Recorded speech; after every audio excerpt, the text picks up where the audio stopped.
किसी भी classic show को दोबारा बनाना सच में एक दोधारी तलवार है। कहानी को जड़ों से ज्यादा दूर ले गए तो फैंस भड़क जाएंगे, और अगर बिल्कुल वही पुरानी चीज परोस दी तो फिर इसे बनाने का फायदा ही क्या। पुरानी जड़ों से छेड़छाड़ करना कितना भारी पड़ सकता है, इसका सबसे जीता जागता और हाल ही का सबूत है थंडरकैट्स रोर।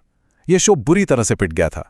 यह अपने आप में एक बहुत बड़ा सबक है कि मेकर्स को क्या बिल्कुल नहीं करना चाहिए।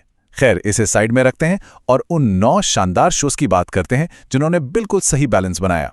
भाग 2, डीपनिंग द लोर, एपिसोडिक से एपिक तक। अब आते हैं पहली सक्सेसफुल स्ट्रैटेजी पर।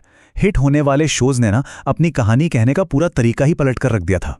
Classic monster of the week वाले स्टाइल को छोड़कर एक गहरी और लगातार चलने वाली कहानी की तरफ जाना एक बहुत ही बोल्ड डिसीजन था। आपको याद होगा, ओरिजिनल स्कूबी डू में हर एपिसोड की अपनी एक अलग फनी सी कहानी होती थी। लेकिन 2010 के मिस्ट्री इनकॉर्पोरेटेड को देखिए। एक खौफनाक सा शहर क्रिस्टल कोव और एक ऐसी मिस्ट्री जो पूरे सीजन तक चलती है। सारे छोटे छोटे एडवेंचर्स एक बड़ी कहानी का हिस्सा बन गए। भाग 3, maturing the tone, raising the stakes. अब बात करते हैं दूसरी बड़ी स्ट्रैटेजी की। मेकर्स को ये बात समझ आ गई थी कि जो बच्चे बचपन में ये शोज देखते थे वो अब बड़े हो चुके हैं, और इसीलिए कहानी में अब असली और जीवन मरण वाले खतरे डालना जरूरी हो गया था। इस बात पर जरा गौर कीजिए। आश्चर्यजनक रूप से परिपक्व और मानवीय चरित्र। 2003 के टीनेज म्यूटेंट निंजा टर्टल्स ने बिल्कुल यही अचीव किया था। इस सीरीज ने कॉमिक बुक लेवल के डार्क और सीरियस खतरों को तो दिखाया ही, लेकिन बड़ी चालाकी से अपने स्लैपस्टिक ह्यूमर और मजेदार जोक्स को भी बिल्कुल नहीं खोया।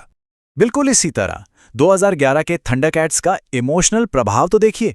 ओरिजिनल शो के सीधे साधे एक्शन के मुकाबले ये रीबूट काफी डार्क और इमोशनली गहरा था।